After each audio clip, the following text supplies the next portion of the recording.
A mansão dos Cavalcanti erguia-se como um monumento de mármore frio no coração do Jardim América, cercada por muros altos que pareciam esconder segredos inconfessáveis. O portão de ferro fundido, trabalhado com arabescos dourados, rangia suavemente sob o vento úmido da capital paulista, anunciando a chegada de convidados ilustres. Dentro daqueles salões luxuosos, o perfume das orquídeas raras misturava-se ao cheiro metálico da prataria polida à exaustão. Era um cenário de opulência absoluta, onde cada detalhe foi milimetricamente planejado para intimidar quem não pertencia à elite. Silenciando qualquer traço de humanidade, Dona Beatriz caminhava pelos corredores com a postura de uma rainha que não admite falhas. Seus sapatos de grife ecoando como sentenças de morte no piso de granito. Seus olhos, de um azul gélido e cortante, vigiavam cada movimento dos empregados que baixavam a cabeça ao vê-la passar pela sala principal. Não havia espaço para sorrisos ou conversas paralelas sob o seu teto. Apenas uma obediência cega, alimentada pelo terror psicológico que ela exercia com maestria absoluta. Ela era o sol negro daquela casa, irradiando uma autoridade que esmagava as almas mais frágeis. Helena Silva cruzou o limiar da cozinha, carregando apenas uma pequena mala de papelão e uma fé inabalável no coração cansado pelas perdas. Vinda do solo rachado do sertão, ela trazia na pele a marca do sol e nos olhos uma melancolia profunda que contrastava com a sofisticação do ambiente. O uniforme de garçonnette, engomado e impecável, parecia uma armadura pesada demais para seus ombros pequenos. Mas ela mantinha a coluna ereta com uma dignidade ancestral. Ela não estava ali apenas por um salário miserável, mas por uma promessa feita diante de um túmulo. O salão de festas brilhava sob a luz de imensos lustres de cristal que refletiam as joias caríssimas penduradas nos pescoços das damas da alta sociedade. Garçons de luvas brancas deslizavam entre os grupos de empresários e políticos, servindo champanhe francês em taças delicadas que custariam meses de trabalho para um operário comum. O murmúrio das conversas fúteis criava uma sinfonia de arrogância, onde o valor de um homem era medido pelo saldo bancário e não pelo caráter.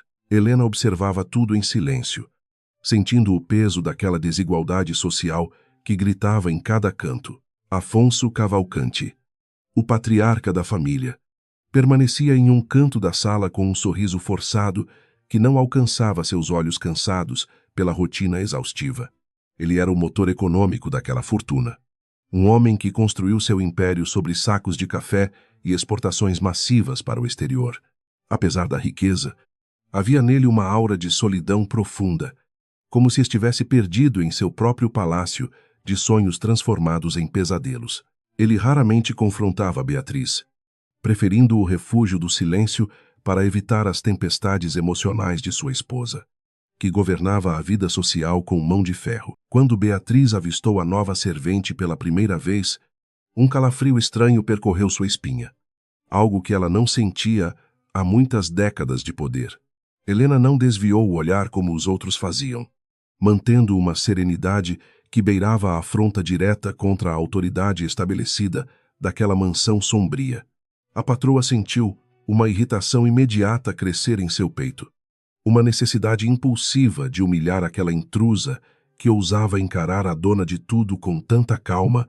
O jogo de poder começava naquele instante, em meio ao som de violinos e brindes falsos de uma elite decadente. Na cozinha, o caos era controlado pela velha Rosa, uma mulher cujas mãos calejadas contavam a história de 30 anos de servidão silenciosa aos Cavalcanti. Ela sussurrou para Helena que tomasse cuidado, pois o humor da patroa era tão volátil quanto o clima de São Paulo no verão. Rosa já vira muitas jovens chegarem com esperança e saírem com a alma quebrada após poucos meses de convivência com o desprezo de Beatriz. No entanto, Helena apenas sorriu com doçura, apertando o terço de madeira escondido no bolso do avental, buscando forças em sua fé inabalável. A festa de aniversário de casamento atingia seu ápice quando Beatriz exigiu que o serviço de jantar fosse iniciado sem qualquer atraso ou falha técnica. Ela repreendeu um jovem ajudante por um detalhe insignificante na dobra do guardanapo, fazendo-o chorar escondido atrás das cortinas de veludo pesado. Helena assistiu àquela cena com o sangue fervendo, mas manteve a disciplina necessária para não comprometer sua missão de justiça social e pessoal. Cada prato servido era uma coreografia de submissão que a jovem do sertão executava com uma precisão mecânica, escondendo seus pensamentos mais profundos. O contraste entre a fome que Helena conhecera na infância e o desperdício excessivo daquelas mesas fartas causava-lhe uma náusea física difícil de esconder. Travessas de prata transbordavam iguarias que a maioria dos brasileiros jamais provaria, enquanto Beatriz ostentava um colar de esmeraldas que poderia alimentar vilas inteiras. A hipocrisia das orações ditas antes da refeição, proferidas por lábios que destilavam veneno contra os pobres, fazia o coração de Helena doer de tristeza. Ela sentia que aquela casa era um túmulo caiado, belo por fora, mas cheio de ossos e podridão moral por dentro. De repente, um copo de cristal se estilhaçou no chão de mármore, interrompendo a música suave e atraindo todos os olhares para o centro da sala. Beatriz aproximou-se da criada que havia cometido o erro, sua voz saindo como um sussurro sibilante de serpente prestes a dar o bote. Ela não gritou, mas suas palavras foram desenhadas para destruir a autoestima da moça diante de todos os convidados ilustres e poderosos. O silêncio que se seguiu foi sepulcral, carregado de uma tensão que sufocava os pulmões de quem ousasse respirar com um pouco mais de força física. Helena deu um passo à frente, pegando um pano limpo para recolher os cacos, impedindo que a colega fosse ainda mais humilhada pela fúria de Beatriz. Seus movimentos eram lentos e calculados, transmitindo uma paz que parecia irradiar de seu interior como uma luz divina em meio às trevas. Beatriz recuou 1 milímetro, surpresa com a audácia daquela mulher que não tremia diante de sua presença imponente e cruel demais. Naquele momento, as duas mulheres trocaram um olhar que selou um destino inevitável de confronto. Uma batalha entre o orgulho ferido e a humildade resiliente. Afonso tentou intervir com um gesto tímido, mas foi prontamente silenciado pelo olhar fulminante de sua esposa, que não aceitava interferências em sua gestão doméstica. Ele baixou os olhos para o prato de porcelana, sentindo o peso da própria covardia diante của sự bất công mà ông chứng kiến hàng ngày trong chính ngôi nhà mình. O jantar continuou, mas o sabor da comida parecia ter se transformado em cinzas para aqueles que possuíam um resquício de consciência humana. Helena sentiu uma compaixão profunda pelo milionário, percebendo que ele era tão prisioneiro quanto qualquer empregado. À medida que a noite avançava, as sombras nos jardins da mansão pareciam ganhar vida, sussurrando segredos que as paredes tentavam esconder há muitos anos. Helena caminhou até a varanda para buscar um pouco de ar fresco, sentindo a brisa fria da noite paulistana acariciar seu rosto cansado.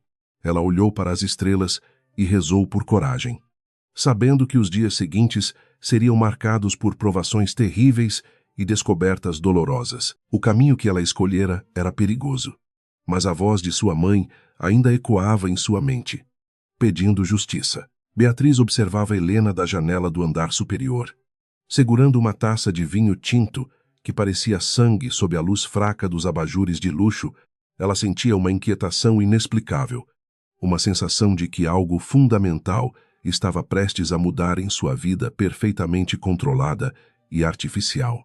Aquela nova servente possuía algo familiar em seus traços, algo que remetia a um passado que Beatriz jurara esquecer quando mudou de nome e história. O medo, um sentimento que ela pensava ter banido de sua alma, começou a rastejar lentamente por suas veias frias. A velha Rosa encontrou Helena na varanda e tocou levemente em seu ombro, um gesto de solidariedade que poucas vezes era visto naquela casa sem amor.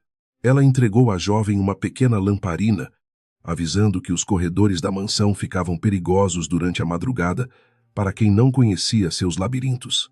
Helena agradeceu com um aceno de cabeça, sentindo que encontrara uma aliada improvável naquele ninho de cobras que era o Jardim América. O vínculo entre as duas começou a se fortalecer através do silêncio cúmplice e do sofrimento compartilhado em nome da sobrevivência. No quarto dos fundos, onde os empregados descansavam seus corpos exaustos, o ambiente era úmido e as camas rangiam a cada movimento dos ocupantes desolados.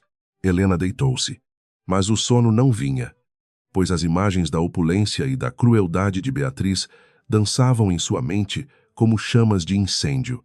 Ela pensou na sua pequena vila no sertão, onde a água era escassa, mas a dignidade era um bem comum partilhado por todos os vizinhos. Ali, cercada por milhões de reais, ela se sentia mais pobre do que nunca, cercada por uma miséria espiritual. O relógio da sala de estar bateu 3 vezes, ecoando por toda a extensão da propriedade como um aviso de que o tempo estava passando inexoravelmente. Beatriz, em seu quarto luxuoso, não conseguia dormir, atormentada por lembranças de uma infância marcada pela poeira e pela fome que ela tentava apagar. Ela levantou-se e foi até o espelho, encarando as rugas finas que as plásticas não conseguiam esconder totalmente. Vendo o reflexo de uma mentira, a presença de Helena agia como um catalisador, forçando-a a olhar para o abismo que ela mesma cavara. O primeiro dia de trabalho chegava ao fim, deixando um rastro de exaustão e incerteza sobre o futuro daquela dinâmica familiar tão frágil e doentia.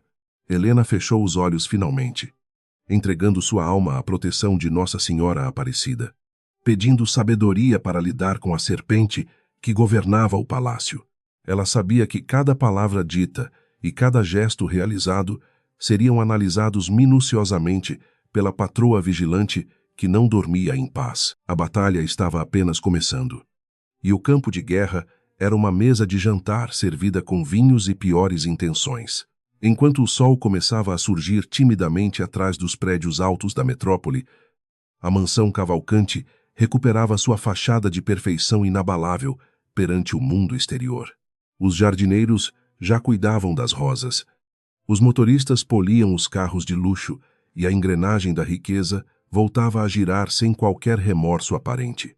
Helena levantou-se antes de todos, pronta para enfrentar mais uma jornada de trabalho sob o olhar inquisidor de sua maior inimiga e parente secreta. Ela lavou o rosto com água fria, sentindo a força dos antepassados fluir por suas mãos. Beatriz desceu as escadas com um vestido de seda pura, ignorando os cumprimentos dos funcionários que já limpavam os resquícios da festa luxuosa da noite anterior. Sua prioridade era encontrar uma falha no trabalho de Helena, um motivo qualquer para expulsá-la antes que o segredo guardado a 7 chaves fosse revelado. No entanto, ela encontrou a sala de jantar impecável, as pratas brilhando e a jovem servente aguardando ordens com uma postura de ferro. O ódio de Beatriz cresceu ao perceber que aquela moça não seria quebrada facilmente, tornando-se o seu maior desafio. A atmosfera na cozinha estava carregada de um silêncio tenso, enquanto Helena preparava o café da manhã especial que Afonso exigia todos os dias pontualmente. Ela sentia que cada grão de café moído era um símbolo da pressão que aquela família exercia sobre todos ao seu redor, moendo sonhos. Rosa observava a jovem com uma mistura de admiração e medo, sabendo que a coragem de Helena poderia ser sua salvação ou sua ruína definitiva. O destino de todos naquela casa parecia agora entrelaçado por fios invisíveis que a mão de Deus começava a puxar. Beatriz entrou na cozinha subitamente, fazendo com que Rosa deixasse cair uma colher de prata, mas Helena permaneceu imóvel, terminando de servir o bule com elegância. A patroa aproximou-se da jovem, reduzindo a distância entre as duas até que pudessem sentir a respiração uma da outra em um confronto mudo. Você acha que é diferente das outras, não é? Sibilou a milionária, com um desprezo que poderia congelar o próprio fogo do inferno. Helena apenas sorriu levemente, um gesto que continha uma promessa de verdade que Beatriz ainda não estava preparada para aceitar. O sol da manhã invadiu a cozinha da mansão, mas o brilho das janelas não conseguia aquecer o ambiente gelado pela presença autoritária de Dona Beatriz. Helena movimentava-se com uma graça silenciosa, organizando as louças de porcelana inglesa com uma precisão que irritava profundamente sua patroa arrogante. Cada gesto da jovem parecia um desafio, mudo à tirania, que governava aquela casa há décadas, sem qualquer oposição real. Enquanto o aroma do café fresco preenchia o ar, a tensão entre as duas mulheres crescia como uma tempestade silenciosa e inevitável no horizonte. Beatriz observava Helena do limiar da porta. Seus dedos adornados com diamantes batendo impacientemente no batente de madeira nobre e escura. Ela não conseguia entender como uma simples servente do interior podia manter tamanha altivez diante de seu olhar que costumava desintegrar vontades alheias. Havia algo de perturbador na serenidade daquela moça. Uma força interior que parecia protegida por uma redoma invisível contra as humilhações cotidianas. A milionária sentia que sua soberania estava sendo discretamente testada por alguém que não possuía nada além da própria honra e coragem diante da vida. Afonso entrou na sala de jantar com os jornais sob o braço, tentando evitar o confronto visual com sua esposa, que já destilava amargura. Ele notou a presença de Helena e sentiu um breve alento ao ver um rosto que não carregava a máscara da falsidade social. "Bom dia, minha jovem", disse ele com uma gentileza que soou como uma heresia nos ouvidos atentos de Beatriz Cavalcante. A patroa prontamente interveio com um comentário ácido sobre a eficiência do serviço, tentando reafirmar seu domínio absoluto sobre as almas que habitavam seu domínio luxuoso. Helena serviu o suco de laranja natural sem que sua mão tremesse por um segundo sequer, ignorando as provocações veladas que a patroa lançava.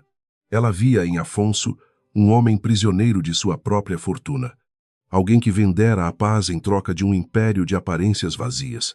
A compaixão que sentia por ele era real, mas seu foco permanecia na mulher que representava tudo o que havia de podre naquelas paredes. A desigualdade social não era apenas uma questão de dinheiro, mas de como o poder corrompia a capacidade de amar. Na área de serviço, a velha Rosa tentava esconder o tremor nas mãos enquanto limpava os cristais da cristaleira monumental da sala de visitas. Beatriz aproximou-se dela e, com um movimento brusco, apontou uma mancha invisível que justificaria uma nova rodada de insultos cruéis e desnecessários. Rosa baixou a cabeça, aceitando o destino de quem não tem para onde ir, além daquela servidão que consumira sua juventude e saúde. Helena assistiu à cena de longe, sentindo uma dor aguda no peito que reforçava sua determinação de expor a verdade oculta naquela mansão. "Você não deveria tratar as pessoas assim, Dona Beatriz", disse Helena subitamente, sua voz soando clara e firme no silêncio opressor do grande salão. O tempo pareceu parar enquanto os convidados invisíveis da memória de Beatriz ecoavam sua indignação diante de tamanha audácia vinda de baixo. A patroa virou-se lentamente, o rosto vermelho de fúria e incredulidade, incapaz de processar que uma funcionária ousasse questionar seus métodos de disciplina doméstica. O ar tornou-se pesado, carregado com a eletricidade de um confronto que mudaria para sempre a hierarquia de poder dentro da mansão paulista. "Quem você pensa que é para me dirigir a palavra sem ser solicitada?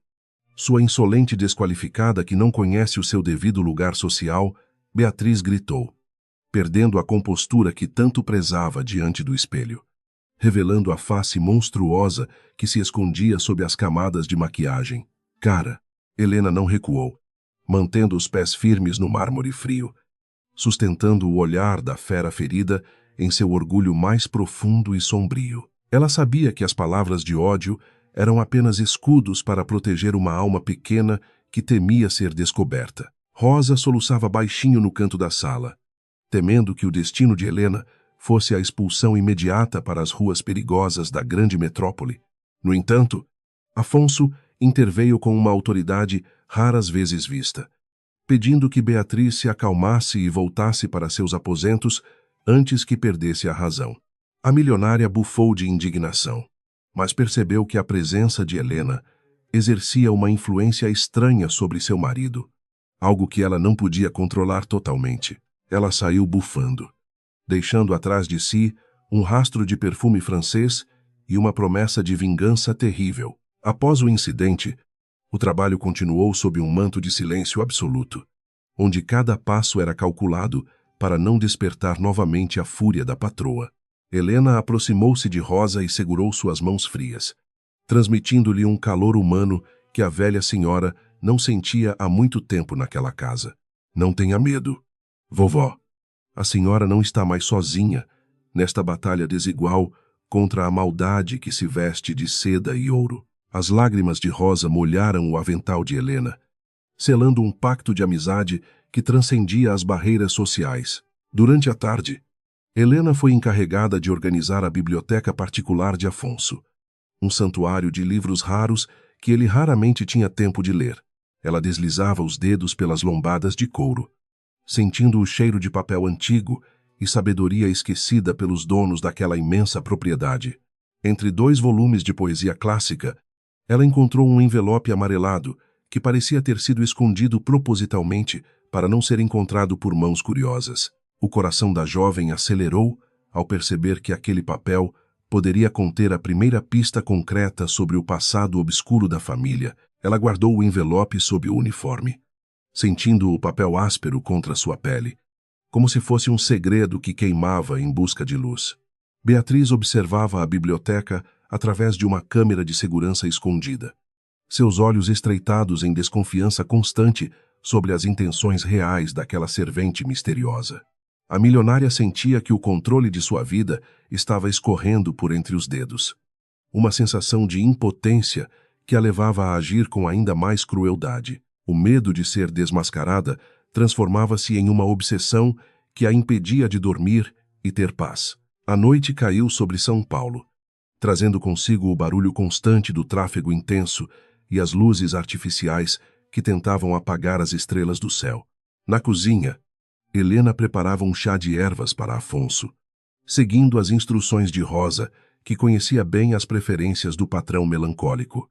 Beatriz apareceu na porta, vigiando cada movimento da jovem com uma hostilidade que se tornara sua única forma de comunicação. O chá foi servido em silêncio, mas os olhares trocados entre as 2 mulheres eram carregados de perguntas que nenhuma delas estava pronta para responder. Afonso agradeceu o chá com um aceno de cabeça, sentindo um conforto inexplicável na presença de Helena que ele não conseguia encontrar em sua esposa. Ele perguntou sobre a família da jovem no sertão, querendo saber como era a vida longe das preocupações financeiras, das intrigas da alta sociedade. Helena falou sobre a simplicidade da terra, sobre a importância da fé e sobre como o amor era o único bem que realmente importava. Suas palavras tocavam a alma de Afonso, despertando nele uma saudade de algo que ele nunca tivera de verdade. Beatriz ouvia a conversa de trás da porta entreaberta, sentindo uma pontada de ciúme e ódio ao perceber a conexão que se formava entre seu marido e a criada. Ela sentia-se excluída de um mundo de sentimentos puros que ela mesma decidira abandonar em troca do poder e do status social. A beleza de Helena, que não dependia de joias ou roupas caras, era um lembrete constante de sua própria decadência moral e espiritual oculta. A milionária decidiu que precisava agir rápido para destruir aquela ameaça antes que perdesse tudo o que construíra com tanto egoísmo. No dia seguinte, Beatriz ordenou que Helena limpasse o sótão da mansão, um lugar esquecido e coberto de poeira, onde as memórias indesejadas eram descartadas sem piedade. Era um trabalho exaustivo e degradante, projetado para quebrar o espírito de Helena e fazer-la pedir demissão por conta própria e com humilhação. No entanto, a jovem aceitou a tarefa com um sorriso sereno, vendo naquela oportunidade uma chance de explorar os recônditos mais profundos da história secreta da família. Ela subiu as escadas rangentes com a determinação de quem busca a verdade, custe o que custar.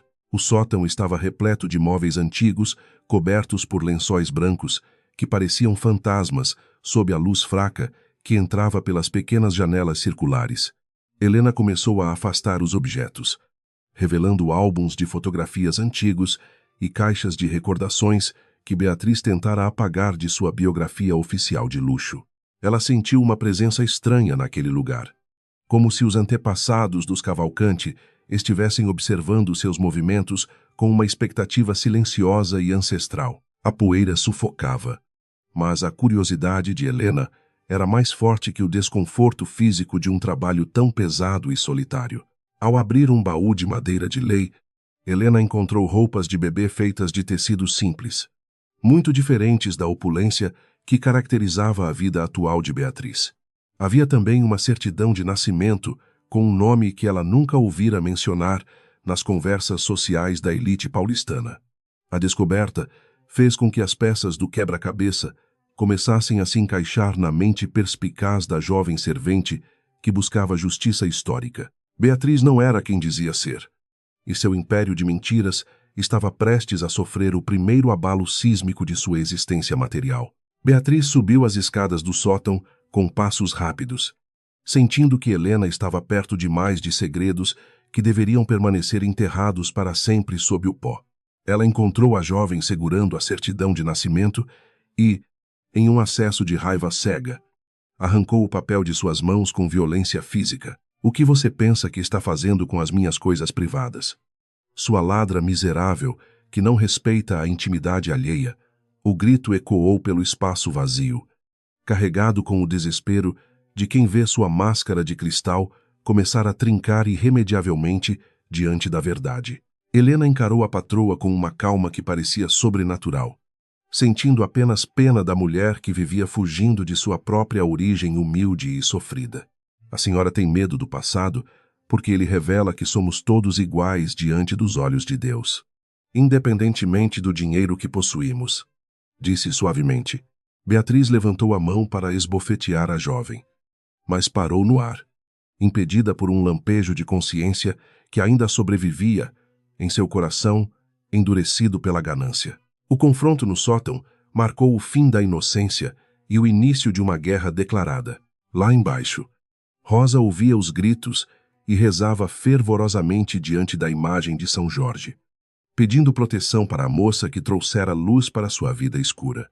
Ela sabia que Beatriz não pararia até destruir Helena, mas sentia que algo diferente estava acontecendo naquela mansão que sempre fora um deserto de sentimentos. A esperança, um sentimento que ela julgara morto, começava a florescer novamente entre as frestas do medo e da opressão cotidiana exercida pelos poderosos. O destino de todos estava agora nas mãos da providência divina, que não falha em sua justiça final. Afonso chegou em casa e encontrou Beatriz em estado de choque, sentada na sala de estar, com o olhar perdido nas paredes decoradas com obras caríssimas. Helena estava na cozinha, lavando as mãos com uma dignidade que contrastava com a desolação da patroa, que perdera o controle sobre si mesma. Ele percebeu que o equilíbrio de sua casa fora quebrado e que nada voltaria a ser como antes da chegada daquela jovem misteriosa. O milionário sentiu um medo profundo, não por sua fortuna, mas pela alma da mulher que ele um dia amara de verdade. A noite foi marcada por pesadelos constantes para todos os habitantes da mansão. Enquanto a chuva começava a cair pesadamente sobre os telhados de telha francesa, Helena, em seu pequeno quarto, olhou para o envelope que retirara da biblioteca e decidiu que era hora de descobrir o que ele escondia de tão importante. Ela abriu o papel com cuidado, revelando uma carta escrita à mão por alguém que implorava por perdão e por uma segunda chance. O conteúdo daquela mensagem mudaria o curso de sua investigação e daria um novo sentido à sua jornada heróica. Enquanto a tempestade rugia do lado de fora, Helena sentiu que as peças do destino estavam finalmente se alinhando para a grande revelação que libertaria todos.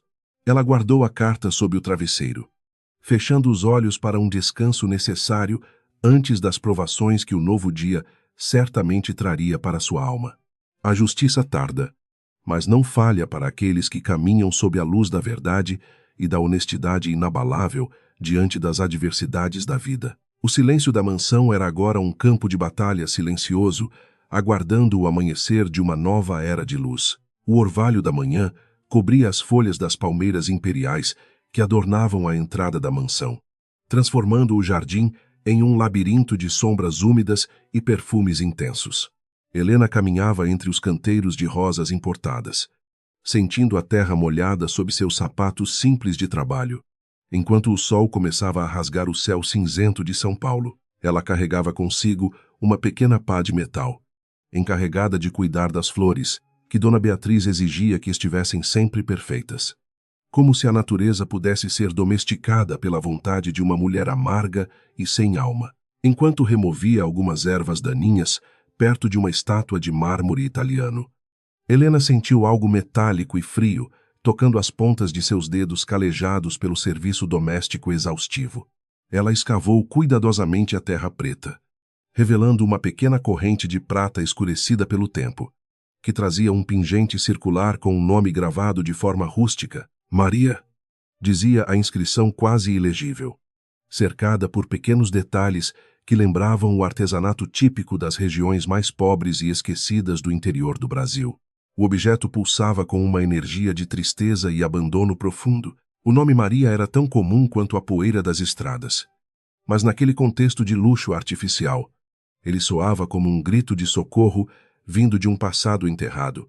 Helena limpou a joia com a barra do avental, sentindo uma conexão imediata com a pessoa que a perdera ou fora forçada a deixá-la naquele solo estéril. Ela sabia que as peças do quebra-cabeça estavam começando a emergir das profundezas da terra, revelando que a linhagem aristocrática de Beatriz era apenas uma construção frágil, feita de mentiras e muita conveniência social. De repente, a sombra imponente de Beatriz projetou-se sobre a grama, interrompendo o fluxo de pensamentos de Helena e trazendo de volta o clima de opressão constante daquela casa. A patroa observava a criada com olhos de falcão, suspeitando de qualquer movimento que fugisse da rotina mecânica de limpeza e servidão que ela impunha com tanta fúria. O que você está escondendo aí? Sua moça desonesta que vive mexendo onde não deve, gritou a milionária, com uma voz que cortava o ar matinal como uma lâmina de aço gelado, carregada de um desprezo profundo e injustificável. Helena fechou a mão com força sobre o medalhão, sentindo o metal cravar em sua palma, enquanto encarava a mulher, que fingia ser uma santa para a sociedade paulistana. Eu só estou cuidando das flores. Dona Beatriz, como a senhora mesma ordenou que fosse feito com a maior perfeição possível nesta manhã de hoje, respondeu com calma. Beatriz bufou de ódio, sentindo que o controle sobre o território estava sendo desafiado pela simples presença daquela jovem que não se deixava intimidar pela sua autoridade de papel e de dinheiro acumulado através de anos de muita ganância. Aproveitando o seu intervalo da tarde, Helena caminhou apressadamente até a pequena igreja de pedra que ficava a algumas quadras da mansão, buscando o conselho sábio de Padre Tiago. O ambiente sagrado estava imerso no cheiro de incenso e na luz filtrada pelos vitrais coloridos que contavam histórias de sacrifício e redenção eterna diante de Deus. O velho sacerdote a recebeu com um sorriso acolhedor, percebendo imediatamente o peso que a jovem carregava em seus ombros cansados e em seus olhos que brilhavam com a chama da verdade em meio àquela escuridão moral. Padre, encontrei algo que pode provar que a maldade desta casa tem raízes muito mais profundas do que eu imaginava inicialmente quando aceitei este emprego tão difícil para mim.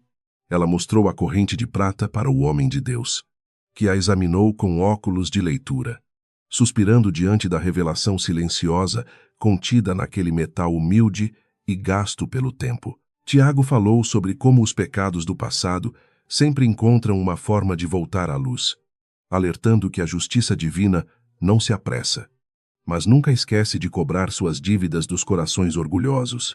Helena ouvia as palavras do sacerdote com atenção, sentindo que sua missão de desmascarar Beatriz estava sendo abençoada por uma força superior que transcendia as barreiras materiais da riqueza. O padre a aconselhou a agir com prudência e amor, lembrando que a vingança corrói a alma, enquanto a justiça a liberta das correntes invisíveis do ódio e da dor. Ela saiu da igreja fortalecida, carregando o medalhão como um amuleto sagrado contra as trevas que habitavam a mansão dos Cavalcanti e os corações vazios de seus moradores que possuíam tudo, mas não tinham paz. Ao retornar para a cozinha, Helena encontrou Rosa chorando escondida na despensa, o rosto marcado pelas cicatrizes invisíveis de décadas de humilhações silenciosas e sofrimentos constantes sob o jugo de Beatriz. Ela mostrou a corrente para a velha senhora, cujos olhos se arregalaram em um misto de reconhecimento e terror absoluto diante daquela visão tão inesperada e perigosa. Rosa apertou os lábios, tremendo como uma folha ao vento, enquanto sussurrava que aquele nome, Maria, representava a maior vergonha e o maior crime cometido pela patroa, em sua busca desenfreada pelo poder e prestígio. Maria era a irmã mais nova de Beatriz, uma alma bondosa que foi sacrificada no altar da ambição desmedida, quando elas ainda viviam na pobreza extrema de uma vila distante. Beatriz a abandonou em um convento sem deixar rastros, roubando a herança mínima que a mãe deixara para ambas antes de partir para a eternidade em sofrimento e miséria. A revelação de Rosa caiu como uma bomba no coração de Helena, que agora compreendia por que a milionária odiava tanto qualquer traço de humanidade ou de compaixão em seus funcionários que lutavam pela sobrevivência diária. A velha serva implorou para que Helena jogasse aquele objeto fora e esquecesse tudo o que vira, pois Beatriz era capaz de coisas terríveis para proteger sua imagem pública. No entanto, o sangue de Helena fervia com a indignação de quem conhece o valor da família e do amor fraternal. Sentimentos que Beatriz esmagara sob seus pés calçados com sapatos de grife. Ela guardou a corrente em um lugar seguro, decidida a usar aquela prova para forçar a patroa a encarar o monstro que ela se tornara ao longo de tantos anos de mentiras e dissimulações sociais. Durante o jantar, Beatriz parecia mais inquieta do que o habitual, seus olhos percorrendo a mesa de prata com uma desconfiança que beirava a paranoia clínica e o desespero emocional. Afonso tentava conversar sobre os negócios da exportação de café, mas a esposa mal o ouvia, mergulhada em um mar de recordações amargas que o medalhão de prata evocara involuntariamente. Helena servia o vinho tinto com uma precisão cirúrgica, observando cada tremor nas mãos da mulher, que se dizia rainha, mas que agora parecia uma prisioneira assustada de seus próprios pecados antigos e ocultos. A atmosfera estava tão pesada que até os lustres de cristal pareciam vibrar com uma tensão elétrica, ameaçando cair sobre a cabeça daqueles que viviam cercados por tanta falsidade social. Beatriz criticou o tempero da comida, tentando descarregar sua frustração em Helena, mas a jovem apenas respondeu com um sorriso enigmático que dizia mais do que 1000 palavras de revolta. A milionária sentiu um frio na alma ao perceber que sua autoridade estava se tornando irrelevante diante da verdade que começava a vazar pelas frestas das paredes luxuosas e bem decoradas da grande mansão. Tarde da noite, quando o silêncio finalmente dominava os corredores de mármore, Helena voltou ao jardim para rezar sob a luz da lua cheia que banhava a cidade. Ela sentia a presença de todas as Marias que haviam sofrido nas mãos de pessoas cruéis como Beatriz, prometendo que seu sacrifício não seria em vão diante da história. A brisa trazia o som distante do tráfego de São Paulo, mas ali, naquele pedaço de terra vigiado, o tempo parecia ter parado para permitir que a justiça começasse seu trabalho silencioso de restauração moral para todos. Ela lembrou-se de sua própria mãe, que morrera de desgosto após ser enganada por parentes gananciosos, e sentiu que sua luta era uma continuação daquela batalha ancestral contra a injustiça. Cada lágrima derramada por Rosa e por tantos outros empregados humilhados servia como combustível para sua determinação de não recuar nem 1 milímetro diante das ameaças da patroa cruel. Helena sabia que a verdadeira riqueza não estava nos cofres da mansão, mas na pureza de um coração que não se corrompia diante das promessas de facilidades materiais e de um poder mundano e passageiro.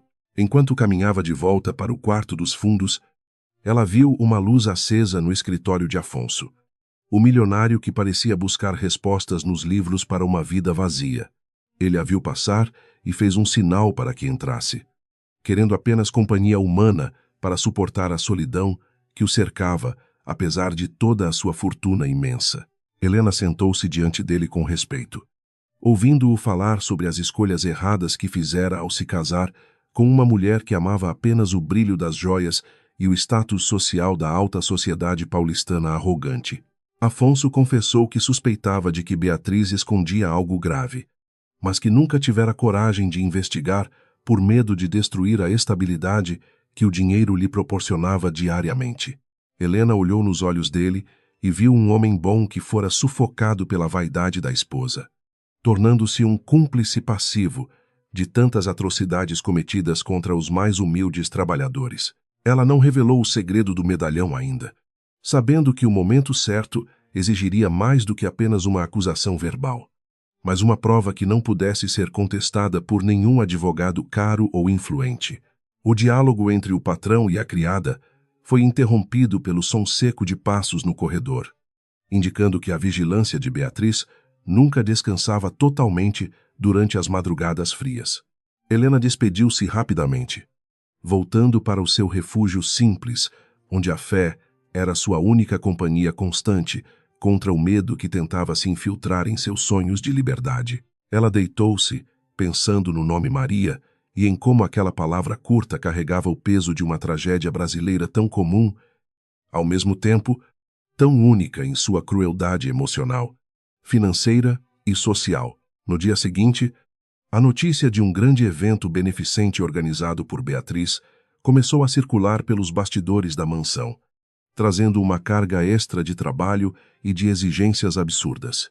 Helena percebeu que aquela seria a oportunidade perfeita para colocar seu plano em prática, usando a vaidade da patroa como a armadilha final para sua queda pública e definitiva. Ela começou a observar os preparativos com um olhar estratégico, identificando cada ponto fraco da organização que Beatriz controlava com tanta obsessão por perfeição estética e por aplausos vazios da imprensa social e burguesa. As flores do jardim agora pareciam observar Helena com cumplicidade, como se as raízes estivessem conectadas aos segredos que ela acabara de desenterrar daquele solo antes tão misterioso e hostil.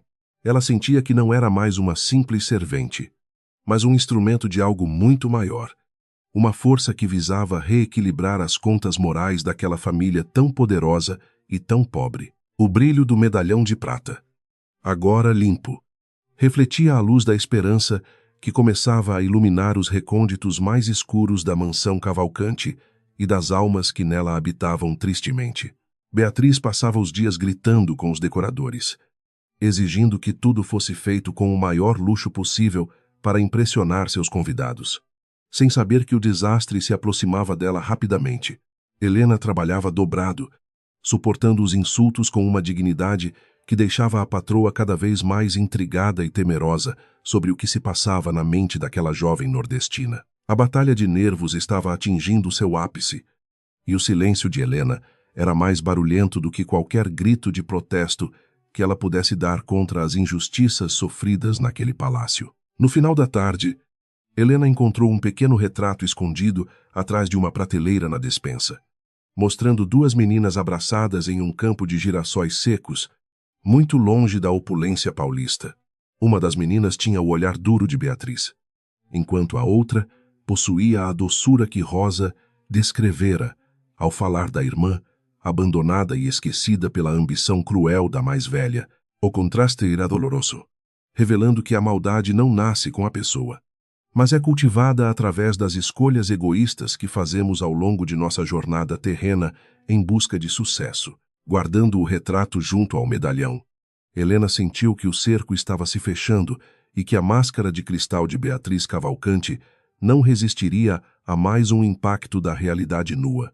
Ela rezou mais uma vez, pedindo que a justiça fosse feita sem causar danos desnecessários aos inocentes, focando apenas na restauração da verdade que fora roubada de Maria há tantos anos. A noite caiu novamente sobre o Jardim América, trazendo consigo o presságio de que o próximo capítulo daquela história seria escrito com o sangue das memórias e o suor da esperança renovada. Helena segurava o retrato antigo contra o peito, sentindo o papel áspero como se fosse uma ferida aberta que clamava por reparação imediata diante do céu.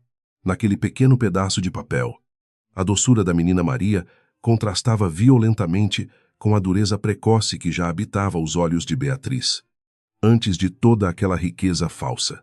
O silêncio do quarto dos fundos era preenchido apenas pelo som da chuva batendo nas telhas. Um lamento constante que parecia ecoar o sofrimento de uma família destruída pela ganância humana e pelo desamor absoluto do passado sombrio. A busca pela verdade levou Helena a questionar Rosa sobre a pequena vila mencionada nos registros antigos que ela encontrara no sótão empoeirado da mansão.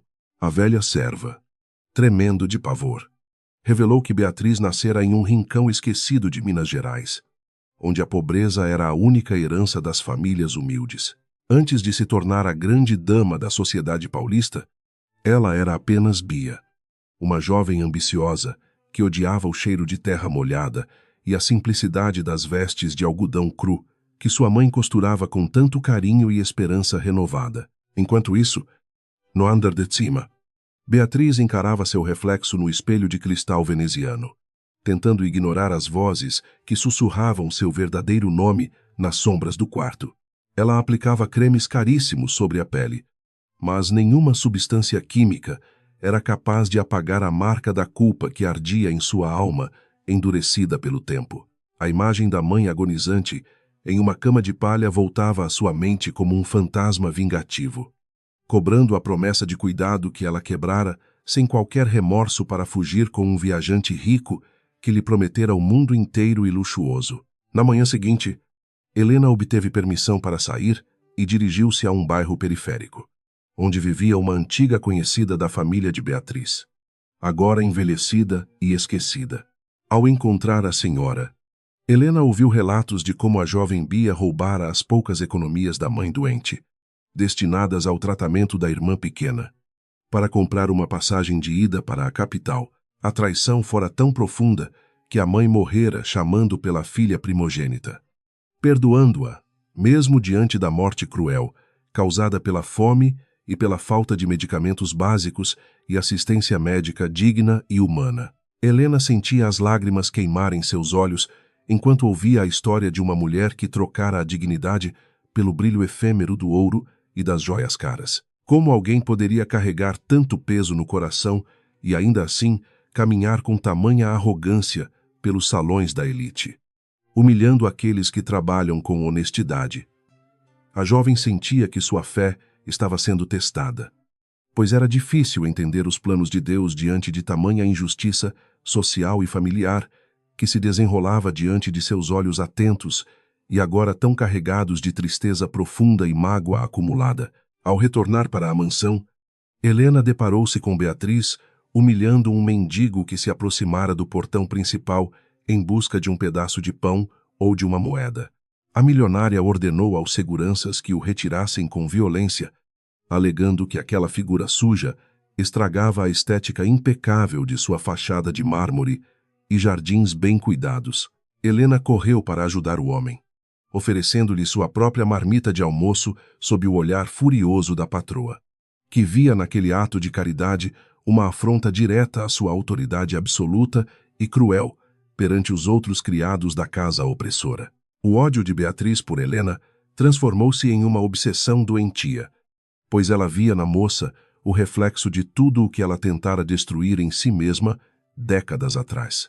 A bondade da servente agia como um ácido sobre a consciência da patroa, corroendo as defesas que ela construíra com tanto esforço e dinheiro ao longo dos anos. Cada oração que Helena sussurrava na cozinha parecia um trovão nos ouvidos de Beatriz, que passava as noites em claro, vigiando as câmeras de segurança em busca de uma prova de que a jovem era uma farsante perigosa para sua paz espiritual. Afonso percebia a deterioração mental de sua esposa, mas sentia-se impotente diante da muralha de gelo que ela erguera entre os dois para esconder seus segredos mais sombrios. Ele buscava refúgio em conversas curtas com Helena, sentindo que a jovem trazia uma luz de esperança para aquele ambiente que cheirava a naftalina e a sonhos mortos. O milionário começou a questionar a origem da fortuna que Beatriz afirmava ter trazido de sua família aristocrática, percebendo que as lacunas na história dela eram grandes demais para serem ignoradas por muito mais tempo no dia a dia da mansão. As vozes do passado tornavam-se cada vez mais nítidas nos corredores silenciosos da mansão durante as madrugadas frias de inverno, assombrando o sono daqueles que possuíam dívidas morais imensas. Beatriz começou a ouvir o choro de uma criança nos jardins, um som que ninguém mais parecia escutar, levando-a à beira de um colapso nervoso diante dos criados assustados. Ela se trancava em seu closet repleto de vestidos de grife, sentindo-se sufocada pelos tecidos caros que agora pareciam mortalhas prontas para envolver Puntulá em um abraço frio de esquecimento e de solidão absoluta, sem qualquer esperança real. Helena aproveitou um momento de distração para entrar no escritório e pesquisar documentos antigos que Afonso guardava em um cofre camuflado atrás de uma pintura clássica de valor inestimável. Com mãos trêmulas, ela descobriu que Beatriz nunca fora legalmente adotada por nenhuma família nobre, tendo forjado documentos com a ajuda de advogados inescrupulosos que conhecera no início de sua ascensão social. A mentira era a fundação de todo aquele império de luxo, e a verdade era o martelo que Deus colocara nas mãos de Helena para derrubar as paredes daquele palácio de injustiças. Silêncios e muita dor antiga. Rosa, vendo a coragem de Helena, decidiu que não poderia mais ser cúmplice do silêncio que protegia a vilania de Beatriz por tanto tempo naquela casa sem Deus. Ela entregou à jovem um diário antigo que pertencera à mãe de Beatriz, onde estavam relatadas as dores de uma genitora abandonada pela própria filha em troca de riqueza fácil. Helena leu cada página com o coração apertado, sentindo a angústia de uma mulher que morrera sem o carinho daquela que ela mais amava no mundo, deixando um legado de mágoa que atravessara gerações inteiras de sofrimento e humilhação constante e dolorosa. A desigualdade entre o luxo da sala de estar e a miséria da história pessoal de Beatriz gritava em cada detalhe da decoração ostensiva daquela mansão paulista.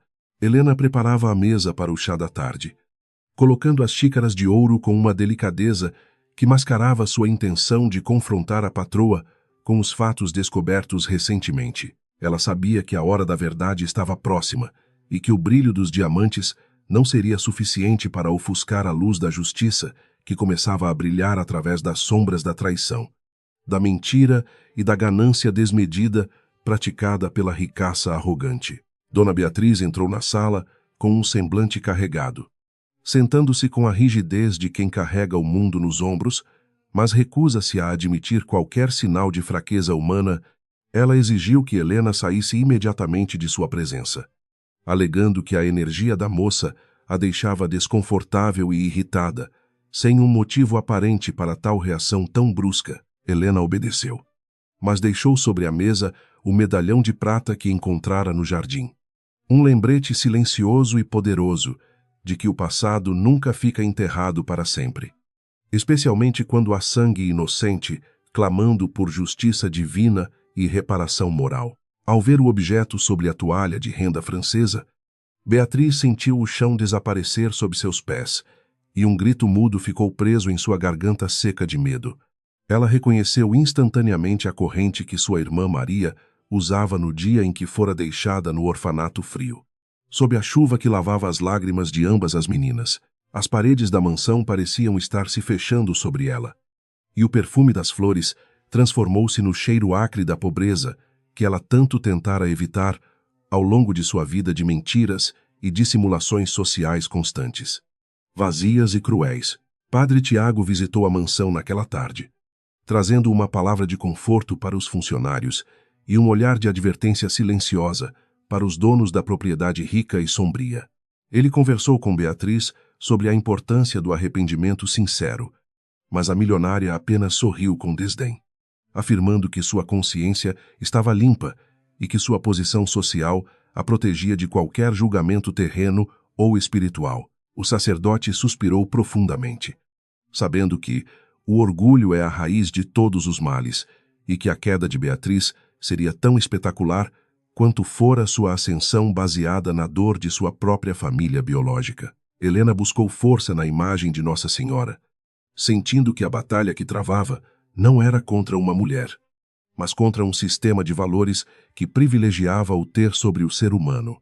Ela via nos olhos de Rosa o medo de uma vida inteira de servidão, e decidiu que a liberdade daquela senhora também estava em jogo naquela disputa espiritual intensa. A justiça não era apenas expor a mentira de Beatriz, mas devolver a dignidade àqueles que foram pisoteados pela sua arrogância e pela sua falta de escrúpulos, na busca incessante pelo poder financeiro e social absoluto e cruel demais. A noite chegou com promessas de tempestade, e os trovões ecoavam como vozes ancestrais, exigindo o acerto de contas que o tempo tentara adiar por tantas décadas de silêncio cúmplice.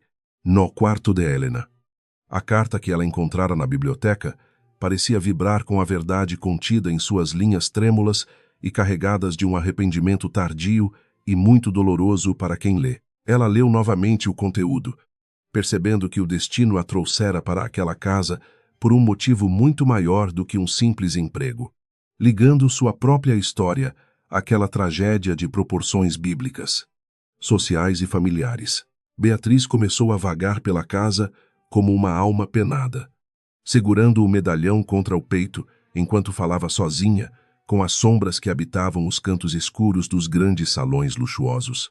Ela via o rosto da mãe em cada quadro clássico e sentia o toque frio da irmã em cada brisa que entrava pelas janelas abertas da mansão luxuosa. O medo da exposição pública e do julgamento da alta sociedade a consumia por dentro, tornando-a uma sombra pálida do que um dia fora quando acreditava estar segura atrás de seus milhões de reais acumulados com muita crueldade e egoísmo. O contraste entre a beleza exterior da mansão e a podridão moral de seus segredos tornava-se insuportável para Helena, que agora via cada detalhe do luxo como uma ofensa aos pobres. Ela limpava os talheres de prata pensando nas crianças que passavam fome no sertão, enquanto Beatriz gastava fortunas em festas vazias para alimentar seu próprio ego inflado de vaidade mesquinha. A revolta silenciosa de Helena transformava-se em uma determinação inabalável de fazer o que era certo, mesmo que isso significasse enfrentar a ira da mulher mais poderosa daquela região de São Paulo, tão rica e profundamente injusta. Afonso encontrou Helena chorando na cozinha. Pela primeira vez, ele a abraçou, como um pai abraça uma filha, oferecendo um conforto que ele mesmo não recebia de ninguém naquela casa. Ele sentiu a pureza do coração da jovem e percebeu que a verdadeira riqueza não estava guardada nos cofres do banco, mas na capacidade de se importar com o sofrimento do próximo de forma honesta. Naquele momento, ele decidiu que apoiaria Helena em qualquer que fosse o caminho que ela decidisse seguir, mesmo que isso custasse a destruição total da imagem perfeita de sua família perante o mundo hipócrita. Helena olhou para Afonso e viu nele a vítima de uma teia de mentiras que Beatriz tecera com maestria ao longo de anos de convivência baseada no interesse material e egoísta. Ela sentiu que deveria protegê-lo da dor dela revelação total, mas sabia que a verdade é como um rio que transborda e limpa tudo o que encontra pelo seu caminho inevitável e purificador. A justiça divina estava operando através de pequenos gestos e de descobertas fortuitas, preparando o terreno para o grande embate que mudaria para sempre a vida de todos os que habitavam aquela mansão antes considerada maldita e escura. A preparação para o evento beneficente continuava, mas o clima entre os funcionários era de uma expectativa ansiosa, como se todos soubessem que algo grandioso estava prestes a acontecer em breve. Helena trabalhava com um foco renovado, sabendo que cada prato que servia era um passo a mais em direção à conclusão de sua missão sagrada de reparação histórica, familiar e social. O passado não era mais um sussurro distante, mas um grito ensurdecedor que exigia ser ouvido pelos corredores de mármore e pelos corações endurecidos pela riqueza fácil e pela falta total de amor ao próximo e fé. O capítulo se encerrava com a imagem de Beatriz sentada no escuro de sua biblioteca, cercada por livros que ela nunca lera, segurando a prova de sua maior traição humana e espiritual. O medo nos olhos da milionária era a prova de que a justiça já começara a agir em seu interior, destruindo a paz que ela pensara ter comprado com o ouro roubado. Helena, no seu quarto simples, fechou os olhos e entregou seu destino nas mãos de Deus, sabendo que o amanhã traria o início do fim de um reinado de terror baseado na mentira e na falta de compaixão.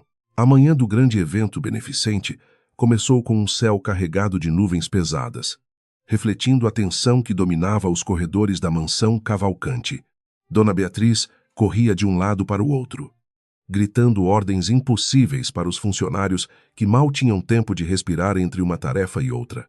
Helena permanecia focada em suas obrigações, limpando as taças de cristal, com uma calma que parecia um insulto pessoal à ansiedade crescente da patroa milionária. Cada arranjo de flores brancas parecia um monumento à hipocrisia de quem fingia generosidade enquanto escravizava as almas ao redor. Beatriz tentou várias vezes encontrar um pretexto plausível para demitir Helena antes que os convidados ilustres cruzassem o imponente portão de ferro dourado da propriedade.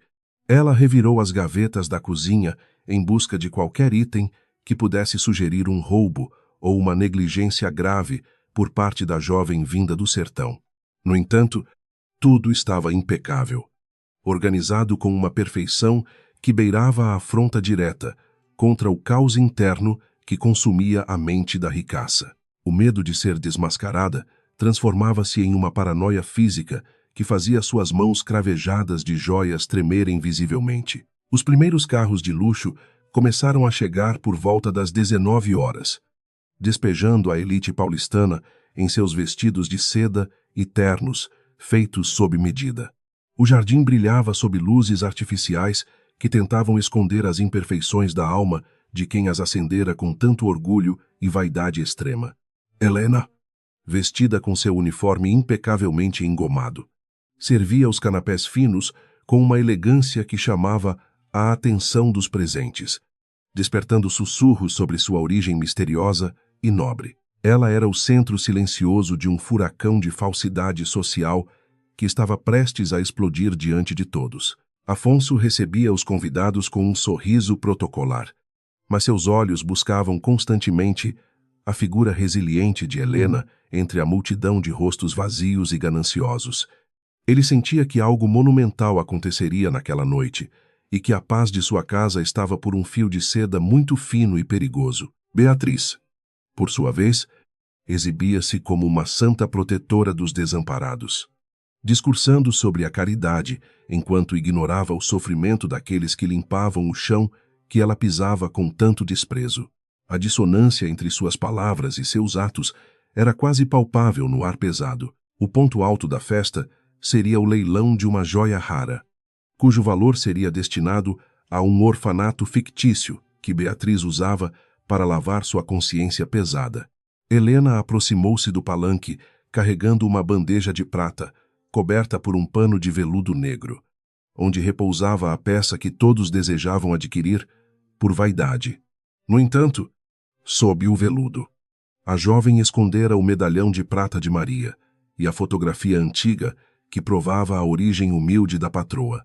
O coração de Helena batia forte, mas sua mão permanecia firme como a rocha de sua fé ancestral e pura. Quando Beatriz subiu ao palco para revelar a joia e agradecer a presença da alta sociedade, ela removeu o pano de veludo com um gesto dramático de rainha, em vez do diamante esperado.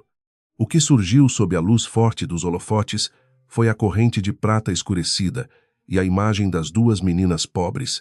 Um silêncio sepulcral tomou conta do salão, interrompido apenas pelo som da chuva que começava a cair pesadamente lá fora, batendo nos vidros como se fossem as mãos dos injustiçados. A máscara de cristal de Beatriz trincou diante de centenas de olhares curiosos. Beatriz empalideceu instantaneamente, sentindo o ar fugir de seus pulmões, enquanto as lembranças do abandono de Maria voltavam como um tsunami de dor e de vergonha pública absoluta. Ela tentou esconder os objetos com as mãos, mas era tarde demais, pois os fotógrafos já haviam registrado a cena que destruiria sua reputação cuidadosamente construída. Os sussurros tornaram-se murmúrios de indignação e de zombaria entre as damas que antes a adulavam com falsidade evidente. A milionária sentiu-se nua no centro da própria sala de estar, despida de toda a sua riqueza e seu falso poder. O que significa isso? Beatriz, perguntou Afonso, com uma voz carregada de uma decepção que atravessava os anos de casamento, baseados em mentiras e em silêncios cúmplices e dolorosos. Helena deu um passo à frente, não com ódio, mas com uma dignidade que emanava de sua alma limpa, olhando fixamente nos olhos da mulher que a humilhara. Este é o seu passado que a senhora tentou enterrar na terra deste jardim, mas que o céu decidiu trazer de volta para cobrar a verdade. As palavras de Helena soaram como um julgamento divino no meio da festa luxuosa e vazia. A fúria de Beatriz explodiu de forma incontrolável, transformando a dama elegante em uma fera acuada que destilava veneno contra todos ao seu redor, revelando sua verdadeira essência sombria e cruel. Ela gritou insultos contra Helena, chamando-a de aproveitadora e de mentirosa, enquanto tentava inutilmente recuperar a compostura que se perdera entre os cacos de sua vaidade ferida. Os convidados começaram a se afastar, horrorizados com a baixaria que presenciavam em uma casa que se dizia o ápice da sofisticação e da moralidade paulistana. O escândalo estava completo e não havia como voltar atrás naquela noite. Rosa assistia a tudo da porta da cozinha, chorando de alívio ao ver que a justiça finalmente encontrara o caminho de volta para aquela mansão que fora uma prisão. Ela sabia que o preço da verdade seria alto, mas sentia que agora poderia morrer em paz. Sabendo que a memória de Maria fora honrada, Helena permaneceu imóvel, um farol de luz no meio do caos que ela mesma ajudara a provocar com sua coragem e determinação inabalável de fazer o bem. A tempestade lá fora parecia lavar a sujeira acumulada por décadas nos cantos escuros daquela propriedade rica. Beatriz caiu de joelhos sobre o tapete persa, soluçando não por arrependimento, mas pela perda do controle sobre sua imagem pública, que tanto amava acima de qualquer ser humano vivo. Ela via as pessoas saindo aos poucos, deixando-a sozinha em seu palácio de mármore com os fantasmas que agora não a abandonariam mais nem por um segundo sequer. Afonso aproximou-se de Helena e agradeceu em silêncio, percebendo que a jovem o libertara de uma vida de cegueira voluntária e de infelicidade constante. O milionário finalmente compreendia o verdadeiro valor de cada pessoa, além do dinheiro possuído. A noite terminou com a mansão mergulhada em um silêncio opressor, onde apenas o som dos soluços de Beatriz ecoava pelos salões agora vazios de convidados e de esperança. Helena retirou-se para seu quarto, sentindo uma paz profunda que o mundo não pode dar, sabendo que cumprira a primeira parte de seu destino traçado por Deus.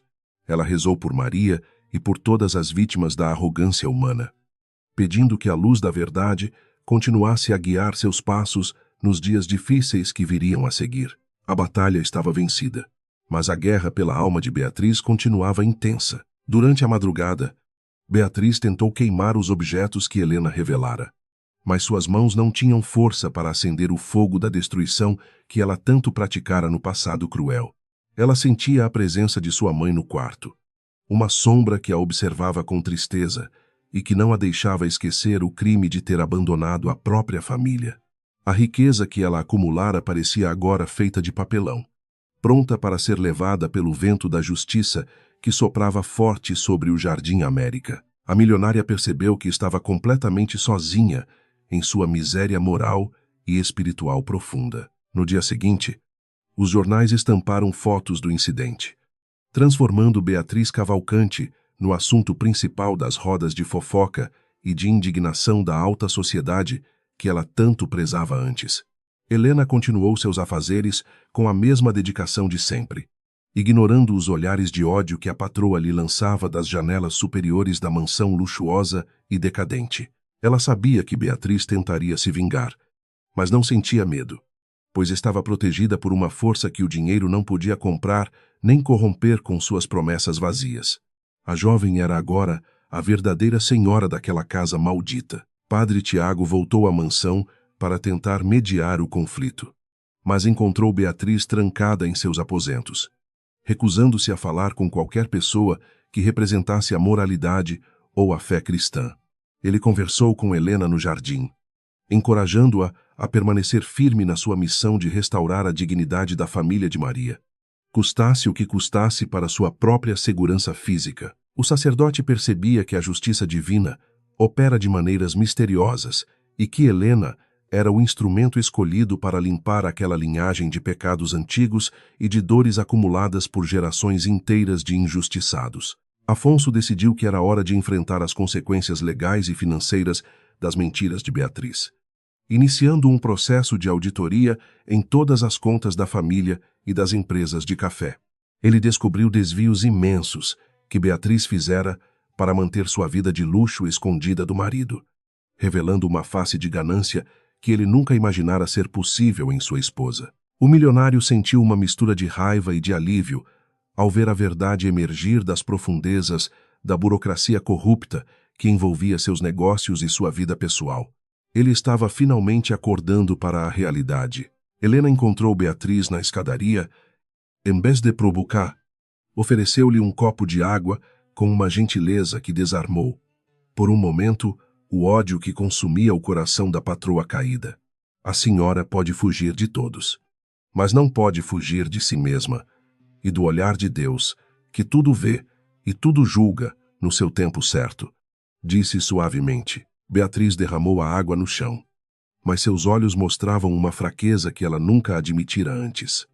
Um vislumbre de humanidade que ainda lutava para respirar sob as camadas de orgulho e de mentiras sociais. A partir daquele momento, a dinâmica da casa mudou completamente, com os empregados perdendo o medo de Beatriz e tratando Helena com o respeito devido a uma líder espiritual e moral.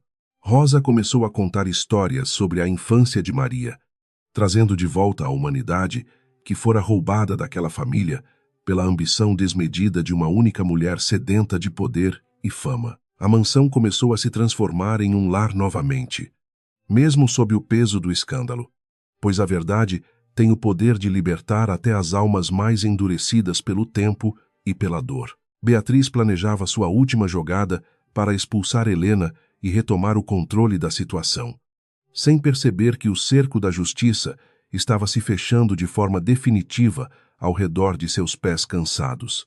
Ela buscou aliados entre as amigas ricas, mas todas lhe deram as costas, temendo serem associadas ao escândalo de uma impostora que enganara a todos por tanto tempo com perfeição. A solidão tornou-se sua única companhia constante, enquanto as paredes de mármore pareciam sussurrar o nome de Maria incessantemente durante os dias e as noites de sua agonia mental e física extrema. No final deste capítulo, Helena caminhava pelo jardim e sentia que as rosas finalmente exalavam um perfume de liberdade, não mais sufocadas pela vaidade de quem as plantara apenas para ostentação. Ela olhou para o céu e agradeceu pela força recebida, sabendo que os próximos passos exigiriam ainda mais coragem para enfrentar o confronto final, que revelaria o destino de Beatriz e Maria. A justiça estava sendo feita, gota a gota, como a chuva que limpa a terra após uma seca prolongada e dolorosa para todos os seres vivos que nela habitam em busca de paz. A tempestade tropical desabou sobre a cidade de São Paulo com uma fúria avassaladora, transformando o céu diurno em uma noite prematura e assustadora para todos os moradores. Trovões ensurdecedores sacudiam as estruturas de mármore da mansão Cavalcante, enquanto relâmpagos cortavam o horizonte, iluminando brevemente os jardins agora inundados pela força da natureza indomável. Dentro da propriedade, o som da chuva batendo contra os vitrais franceses criava uma melodia de angústia, isolando seus habitantes em um mundo de sombras e de arrependimentos que não podiam mais ser evitados pela riqueza acumulada. Beatriz buscou refúgio na pequena capela particular da mansão, um espaço repleto de imagens sacras e ninfas de porcelana que ela raramente visitava, com verdadeira fé cristã. Ela acendeu dezenas de velas brancas, cujas chamas vacilantes projetavam sombras distorcidas nas paredes decoradas, com afrescos de anjos que pareciam chorar diante de tamanha podridão moral. O cheiro de cera derretida e de incenso barato misturava-se ao odor da umidade que subia do solo, criando uma atmosfera asfixiante de velório para uma vida baseada inteiramente na mentira e na ostentação social vazia. Helena entrou na capela sem ser convidada, caminhando a passos lentos e decididos, que ecoavam como martelos sobre o piso de cerâmica fria e sagrada para muitos. Ela não trazia mais a bandeja de serviço, mas segurava em suas mãos o diário de couro gasto que Rosa lhe entregara com tanta esperança de justiça final.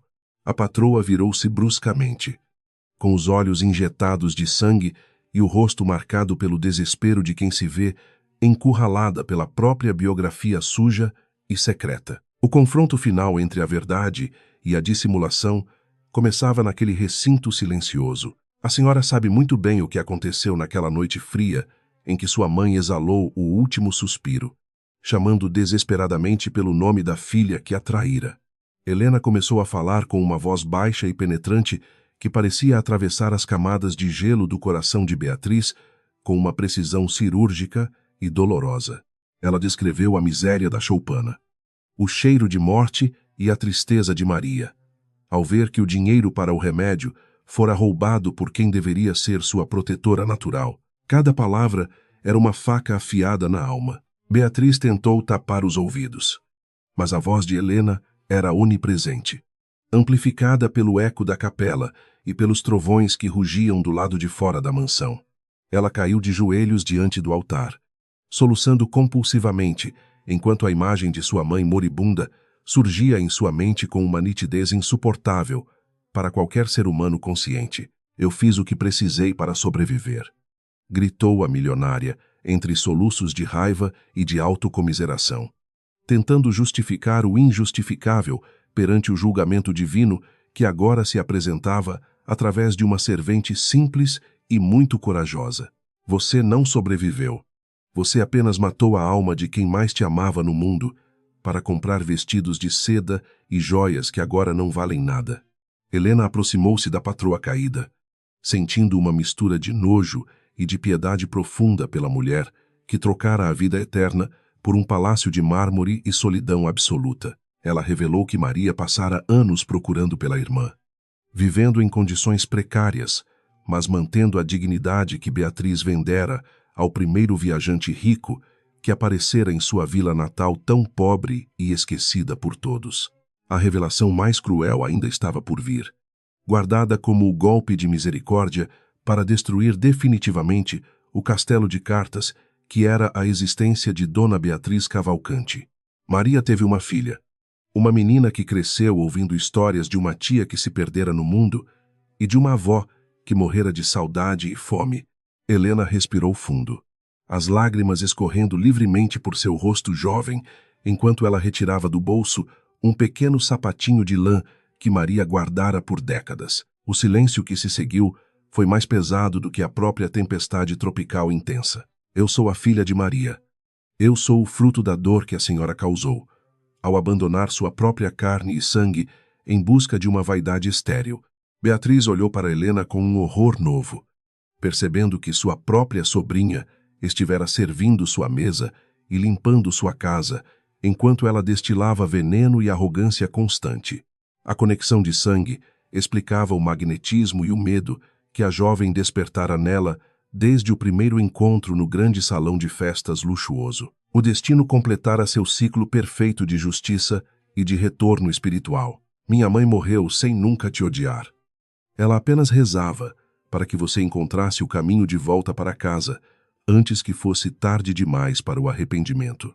Helena estendeu a mão para a tia, não para oferecer conforto, mas para mostrar a distância abissal que o egoísmo criara entre elas ao longo dos anos de separação. Beatriz recuou, como se o toque de Helena pudesse queimá-la com o fogo da verdade que ela tanto temia enfrentar diante da sociedade. A milionária percebeu que sua fortuna era uma maldição que a cegara para a verdadeira riqueza. Afonso entrou na capela naquele exato momento, tendo ouvido toda a confissão terrível através da porta entreaberta que deixava vazar o som dos pecados mais antigos da família. Ele encarou a esposa com um olhar de estranhamento absoluto, como se estivesse vendo um monstro que ele mesmo ajudara a alimentar com sua passividade e omissão deliberada. Toda a nossa vida foi construída sobre o cadáver de sua mãe e o sofrimento de sua irmã.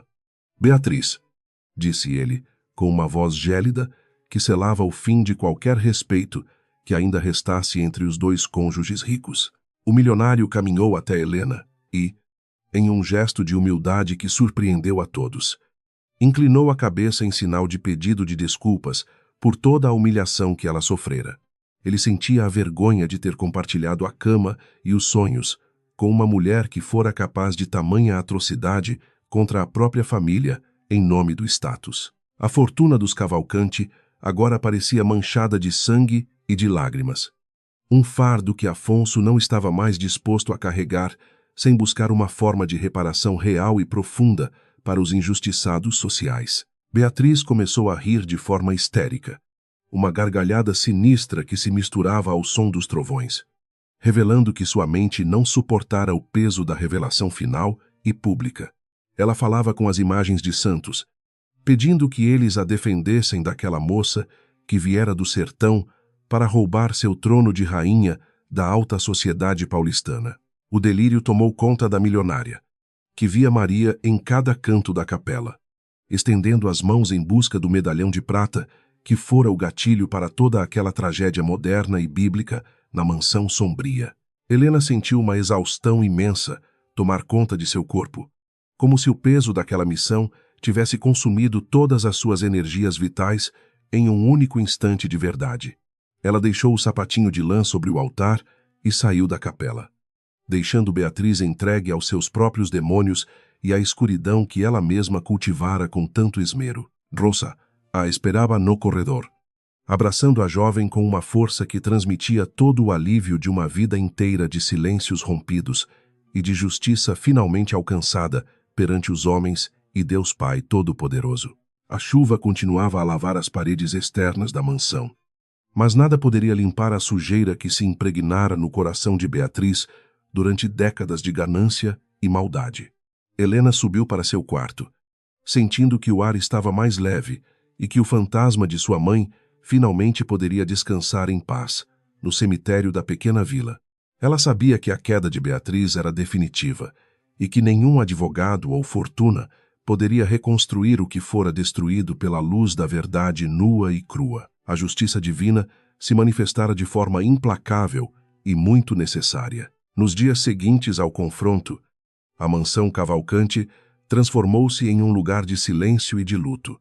Mesmo que ninguém tivesse morrido fisicamente nas últimas horas de tempestade tropical, Beatriz recusava-se a comer e passava os dias trancada no quarto, falando com pessoas que não estavam lá e revivendo o passado de forma obsessiva e doentia. Afonso assumira o controle de tudo, iniciando o processo de divórcio e destinando grande parte de sua fortuna para obras de caridade que realmente ajudassem os pobres e os necessitados do Brasil profundo. Buscando redimir sua própria alma cansada, Helena permaneceu na casa por mais alguns dias, não como empregada, mas como a única pessoa capaz de trazer um pouco de sanidade para aquele ambiente carregado de tragédia emocional. Ela cuidava de Rosa e ajudava Afonso a organizar a transição para uma nova vida, baseada na honestidade e na transparência total de sentimentos humanos e sinceros. A presença da jovem era um lembrete constante de que a bondade sempre vence a maldade. Mesmo que o caminho seja longo e repleto de espinhos e de provações terríveis enviadas pelo destino para testar a fibra moral dos homens. A alta sociedade de São Paulo assistia de longe à queda daquela que fora sua maior expoente, sussurrando comentários maldosos e hipócritas sobre a falta de berço de Beatriz Cavalcanti. Ninguém estendeu a mão para ajudar a milionária em sua desgraça, provando que as amizades baseadas no dinheiro são tão frágeis quanto o cristal que Helena mencionara em suas reflexões sobre a vida e a morte. O mundo dos ricos era um deserto de sentimentos onde a solidão era a única companheira fiel daqueles que só pensavam em si mesmos e no brilho das joias raras. Padre Tiago visitou Beatriz uma última vez, tentando oferecer o sacramento da confissão, mas ela o expulsou aos gritos, alegando que não precisava do perdão de um Deus que permitira que uma servente a humilhasse. O orgulho da mulher era uma fortaleza inexpugnável, uma prisão que ela construíra para si mesma e cujas chaves ela jogara fora há muito tempo no abismo da vaidade extrema. O sacerdote saiu da mansão com o coração pesado, percebendo que há almas que preferem as trevas à luz, mesmo quando a redenção está a apenas um passo de distância sincera. Helena preparou sua mala para retornar ao sertão, levando consigo apenas o necessário e o amor que recebera de Rosa e a gratidão profunda de Afonso por ter aberto seus olhos cansados. Ela sentia que sua missão em São Paulo estava cumprida e que era hora de voltar para as suas raízes, onde o sol era quente, mas as pessoas possuíam corações de ouro puro. A jovem olhou para a mansão pela última vez, sentindo apenas paz e a certeza de que a justiça de Deus é a única que realmente importa no final da nossa jornada terrena. A história de Beatriz e Maria servia como um aviso para todos os que buscavam o sucesso a qualquer custo, ignorando os valores fundamentais da família e da fé cristã inabalável. O dinheiro pode comprar palácios, mas não pode comprar uma consciência limpa ou o sono tranquilo de quem sabe que fez o bem ao próximo sem esperar nada em troca além de amor. Helena caminhou em direção ao portão, sentindo que cada passo a levava para mais perto de sua verdadeira identidade e da paz que ela tanto buscara desde a morte de sua mãe querida. Rosa decidiu ir embora com Helena, abandonando os anos de servidão para viver o resto de seus dias em um lugar onde a liberdade era o bem mais precioso de todos os habitantes locais. As duas mulheres abraçaram-se diante do portão dourado, deixando para trás os segredos e as dores de uma família que se perdera no caminho da ganância e da arrogância desmedida. O futuro era incerto, mas elas caminhavam sob a proteção divina, confiantes de que o melhor ainda estava por vir para aqueles que plantam sementes de verdade e de justiça social constante e corajosa. O sol nasceu sobre São Paulo com uma suavidade inesperada, limpando os vestígios da tempestade que devastara a alma dos Cavalcanti na noite anterior. Helena caminhava pelos jardins, observando as pétalas das flores espalhadas pelo chão de mármore, como se a própria natureza estivesse se desfazendo de sua antiga vaidade.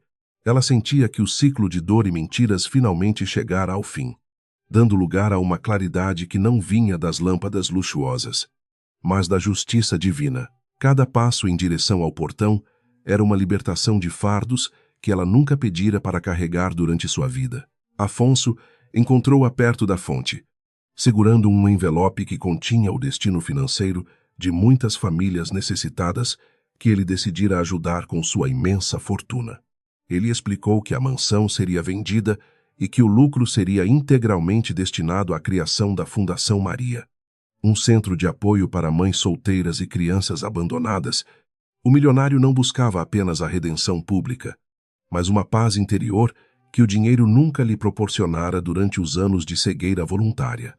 Helena sorriu, percebendo que sua presença naquela casa transformara não apenas uma vilã, mas despertara um homem muito bom. No quarto principal, Beatriz permanecia sentada diante do espelho, mas não via mais a rainha da sociedade, apenas uma mulher envelhecida pela própria amargura e solidão profunda. Os médicos haviam diagnosticado um colapso nervoso, sugerindo um longo período de repouso em uma clínica especializada longe do julgamento cruel da elite paulistana. Ela não protestava mais, pois as vozes do passado haviam silenciado após a revelação de Helena, deixando em seu lugar um vazio aterrador. A milionária percebeu que a verdadeira prisão não eram os muros da mansão, mas o labirinto de mentiras que ela mesma construíra. Afonso ofereceu a Helena uma parte significativa da herança, alegando que ela tinha direito como sobrinha e única herdeira de Maria. Mas a jovem recusou prontamente com doçura.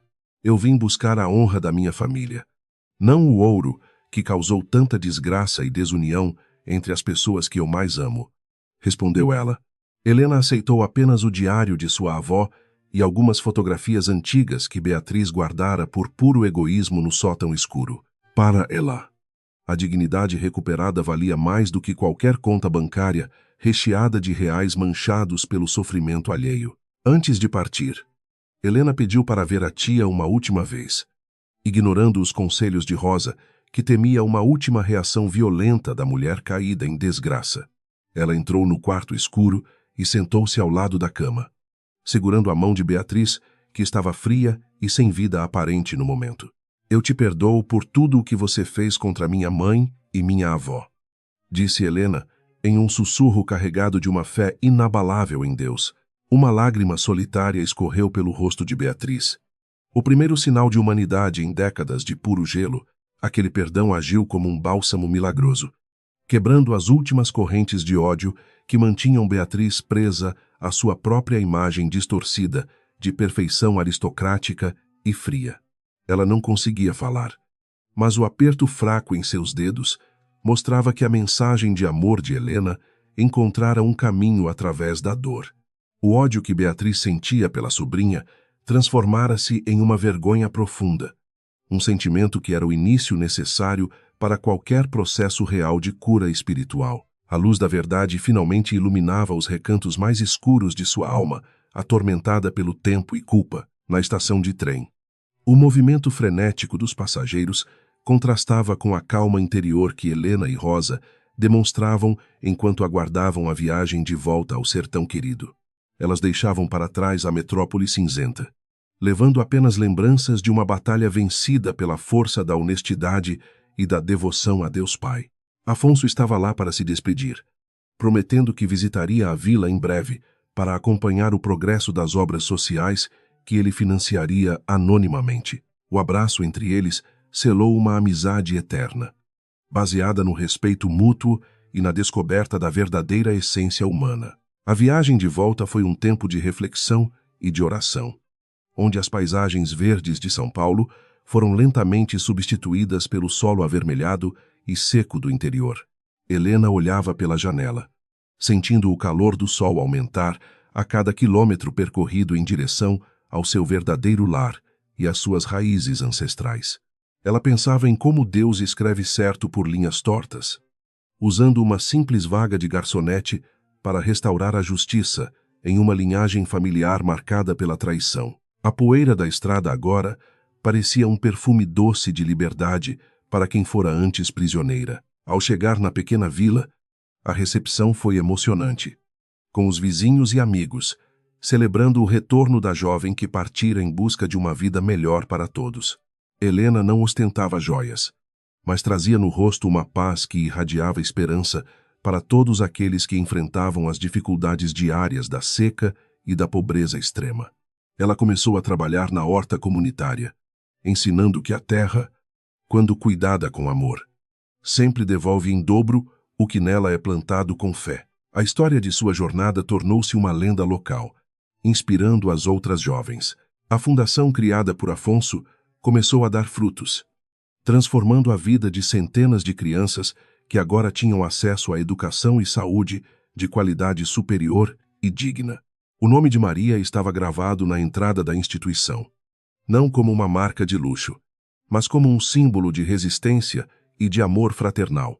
Helena recebia cartas frequentes de Afonso, contando como ele se sentia útil e feliz ao ver o impacto positivo de sua fortuna na vida dos mais humildes. A desigualdade social estava sendo combatida com ações concretas, e não apenas com palavras vazias. Beatriz, após meses de tratamento, decidiu retirar-se para um convento simples no interior de Minas Gerais, o mesmo estado onde sua tragédia pessoal começara anos atrás na infância. Ela vivia agora em uma cela pequena, dedicando seus dias ao trabalho manual e às orações de intercessão por aqueles que ela prejudicara em sua jornada de vaidade.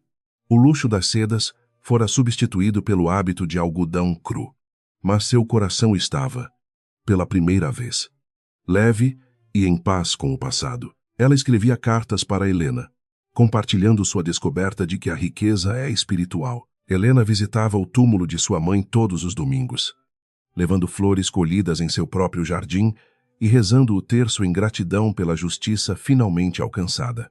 Ela sentia que Maria estava sorrindo no céu, sabendo que sua filha honrara sua memória e trouxera luz para a escuridão da família Cavalcante. O ciclo de sofrimento fora quebrado, e uma nova geração crescia com valores baseados no trabalho honesto e na solidariedade cristã entre os vizinhos da vila. A paz reinava no sertão, provando que o bem sempre floresce onde há um coração disposto. A velha Rosa vivia tranquilamente em uma casinha ao lado da de Helena, contando histórias para as crianças da vila sobre a coragem da moça que desafiou a milionária cruel.